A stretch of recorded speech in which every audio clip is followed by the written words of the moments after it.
Hi, this is our video on purchasing a car. I'm going to show you kind of how to fill out this spreadsheet. So this is really pretend. You're going to end up researching your own car. So let's say I wanted to purchase a 2013 Nissan Altima. Let's say I had $5,000 saved up for a car, all right? And let's say the purchase price of the car was $20,000, all right? So I've saved up $5,000 to purchase this car. $20,000 is the purchase price. So it would be nice for me to say that really all I have to do is put $5,000 down on the car. The problem with that is that when you buy a car, you have to pay a lot of things up front. And these are called upfront costs. So you have your down payment, which is a payment or an amount of money that you pay before you take the car off the lot towards the price of the car. And then you have something that people call tax, tags, and title. All right. Basically, this is a catchphrase. I'll even put it in quotes.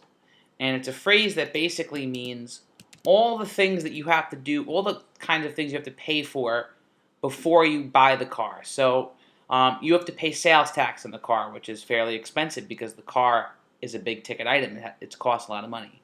You also have to pay for the title of the car, which says that you own the car. That's a government document that basically says here's the car. It has the VIN number of the car, which is a unique identification number of the car, and it will basically identify you as the owner. And tags, which is your license plates, and your registration of the car. So sometimes you'll hear commercials say, "Oh, tax, tags, and title not included," and this is what they're talking about. Tax, tags, and title are the taxes and fees associated with car ownership. So some examples of these: sales tax, registration fee, title fee, license plate fee. And this can differ from state to state, but it's called tax, tags, and title fee.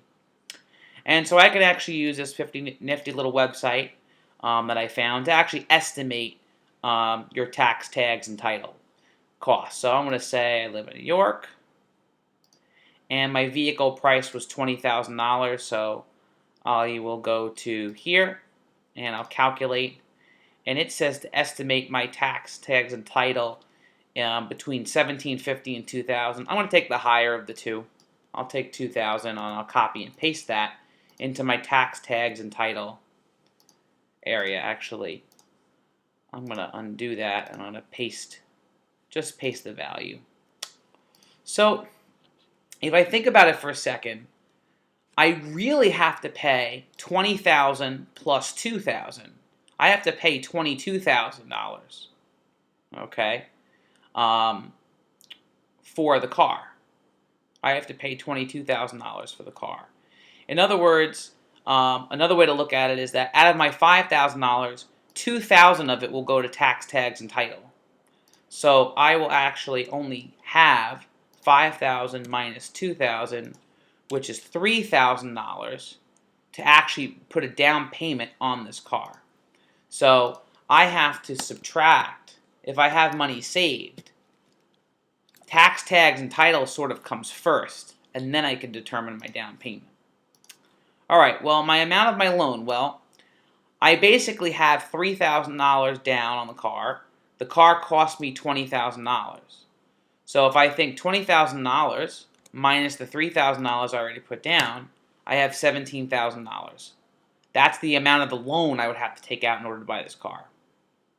So number of years, car loans can either go 4 years, 5 years, or 6 years. I'm going to choose a 5-year loan. That's the most common. And if I think about the number of months that is, 5 years times 12 months in a year, that's 60 months. My monthly payment we're going to get to a little later. My APR, we can actually look up an APR. Now, if you were doing this in real life, you would actually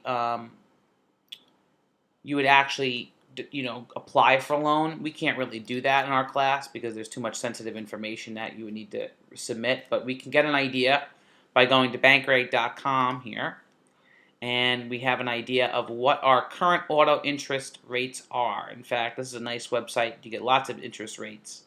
So here in this area on November 11th, a 60-month car loan was 4.3%. These are my APR rates.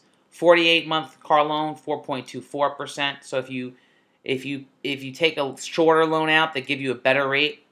36-month used car loan, 5.1%.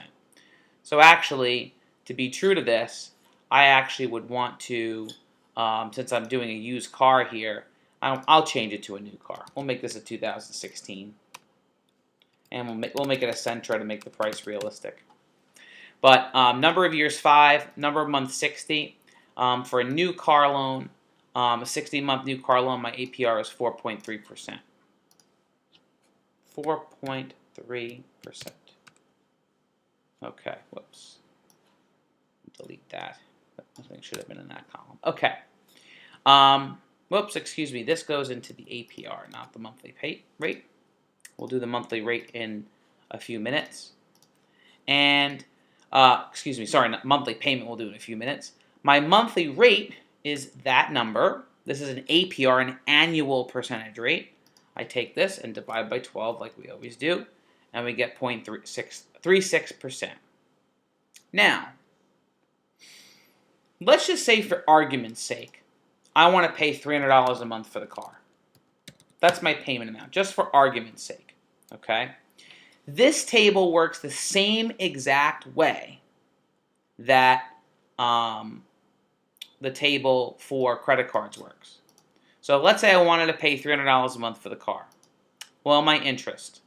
My interest is my amount, and my amount for originally for my loan is $17,000 times my monthly interest rate, which as you can see is quite a bit lower than it is for credit cards. Car loans are a much better loan than a credit card loan.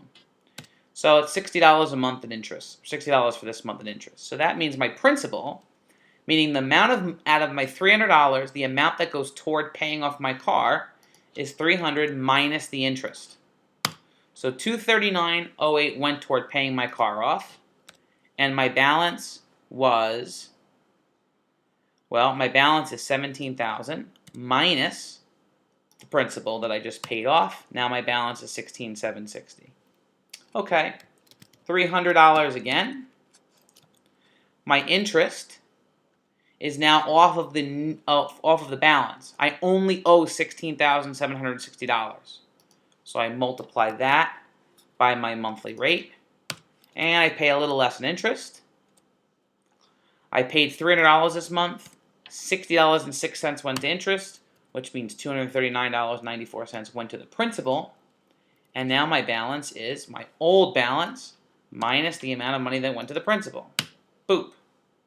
Okay. I'm going to do one more with you. Let's say I paid $300. All right. My interest is now based on my old balance. So my old balance times my monthly rate. Press enter. Now my interest again goes down to $59.20, leaving more for my principal. $300 minus $59.20. I get $240.80. And my balance, my new balance is my old balance minus the principal. Very good. I am actually going to let you guys try to fill out the sheet. By the way, if you wanted this to be consistent, $300, you can just drag the $300 all the way down. Okay, whoops. There it is, $300. And I'm going to ask that you actually fill in these parts. Okay, you should be able to generate a pattern now to fill in these parts.